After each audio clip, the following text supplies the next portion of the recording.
हाँ जी बच्चों, question number 21 देखते हैं।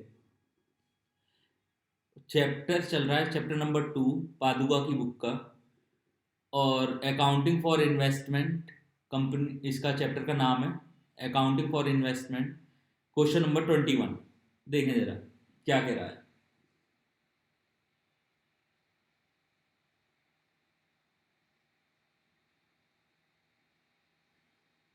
Give your comments on the following situations, each being independent of the other.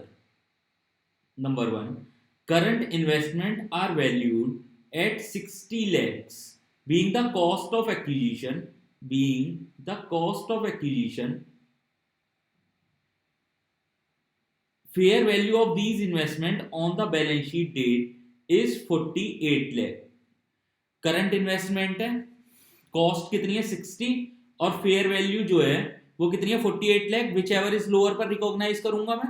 Current investment को किस पर रिकॉग्नाइज करते हैं, कॉस्ट और fair value, which is lower. 60 lakh मेरी कॉस्ट है और फेयर वैल्यू कितनी है 48 लाख, तो 48 लाख पे रिकॉग्नाइज करूंगा। देखें जरा इसका solution. Current investment should be carried at cost or fair value, whichever is lower. Here, the current investment should be carried at fair value 48 lakhs, being the lower of 60 lakhs or 48 lakh fair value. The difference of 12 lakh should be provided for by debiting the P&L account. आगे देखें point number 2। Current investment were acquired at a cost of 86 lakhs, whereas the fair market value of the balance sheet date was 90 lakh. कितने पे recognise करूंगा मैं, 86 लाख पे। आगे बढ़े। Due to insufficiency of profits from operations, the company would like to recognise the profit on these investment for improving its financial statements. ये question कह रहा है कि कंपनी के पास सफिशिएंट प्रॉफिट नहीं है, सफिशिएंट प्रॉफिट नहीं है। फाइनेंशियल पोजीशन को अपनी सही दिखाने के लिए कंपनी चाह रही है कि मैं 90 लाख पर रिकॉग्नाइज कर दूं, यानी 4 लाख का मैं प्रॉफिट दिखा दूं। क्या कंपनी कर सकती है ऐसा? नहीं कर सकती। देखें, current investment should be carried at cost of fair value which is lower. In the given case the current investment should be carried at cost of 86 lakh, being the lower of 86 lakh or 90 lakhs fair value. Insufficiency of profit from operations is not an excuse for violation of AS 13. आगे देखें point number 3। A company has a number of current investments.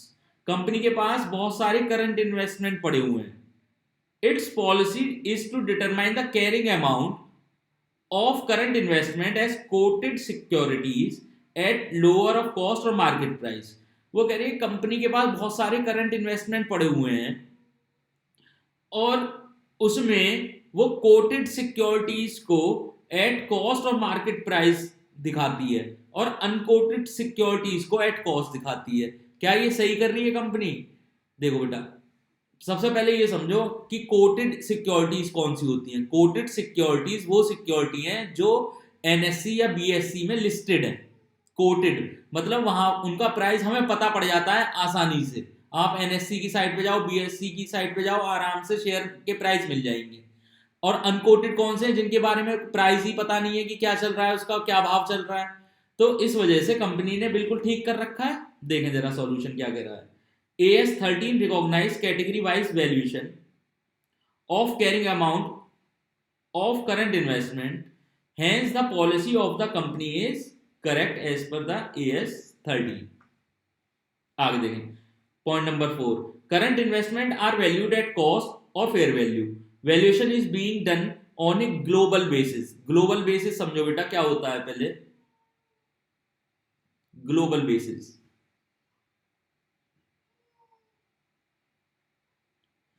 Company के पास equity shares है, मान लो 1000 shares है और 100 रुपए के हैं। ये वैल्यू कितनी हो गई? 1 लाख।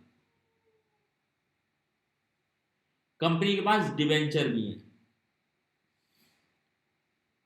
कंपनी के पास 100 डिवेंचर हैं, 100 रुपए वाले, 10,000 प्रेफरेंस शेयर्स हैं,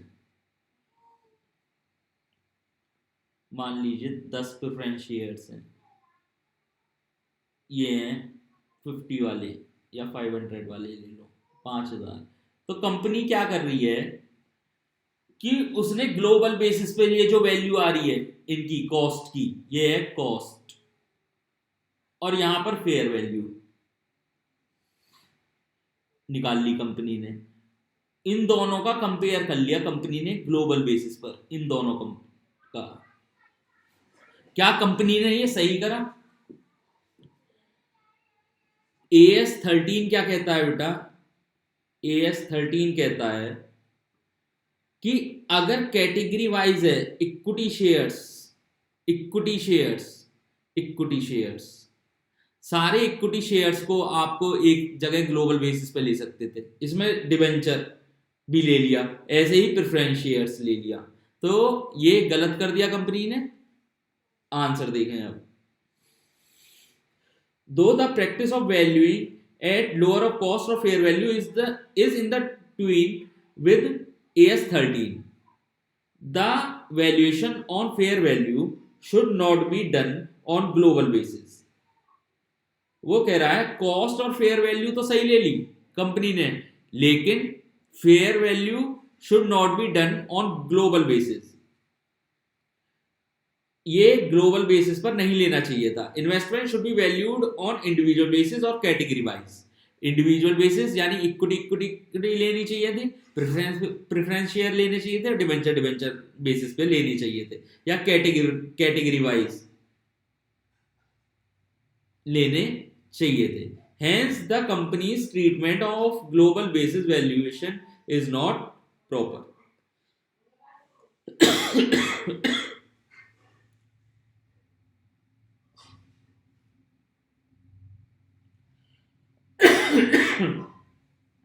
हाँ जी बेटा, question number 22।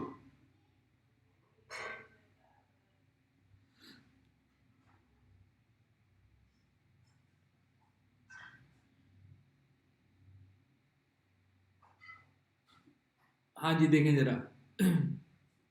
रघुवंशा limited is dealing in sale and purchase of shares. लो बेटा, कंपनी का काम है ये शेयर्स को खरीदना और बेचना, and accordingly treats shares and security as current assets, current assets. On 31st March of a financial year, the company held 14% non-convertible debenture of 300 each in a lending fertilizer company. The rate of these debenture quoted at Bombay Stock Exchange on 31st March was 280 per debenture.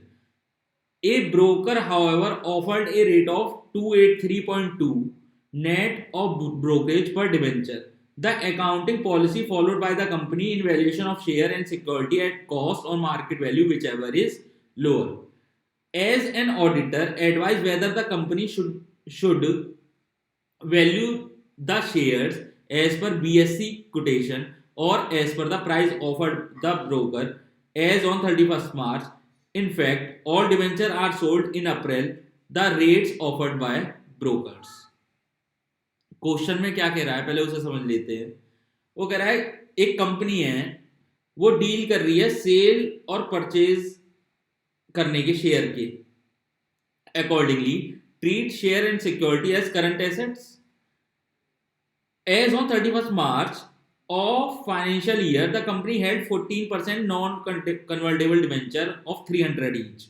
Company की cost थी 300 each की, जो invest कर रखे थे उसने।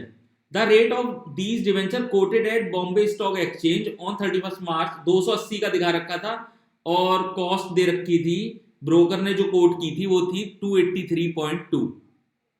तो वो कह रहा है कि किस पर, और क्या कह रहा है वो, एडवाइस वेदर, अच्छा वो कह रहा है कि कंपनी ने जो है वो बीएससी कोटेशन ली, यानी कोटेड डिवेंचर है, कोटेड इन्वेस्टमेंट है।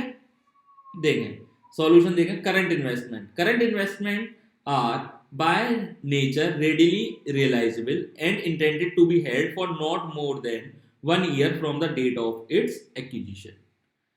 Hence, in the instant case, considering the nature of the company's business and the fact of actual sale in April, the debenture constitute current investment. है ही current investment, इसमें तो कोई दिक्कत ही नहीं है.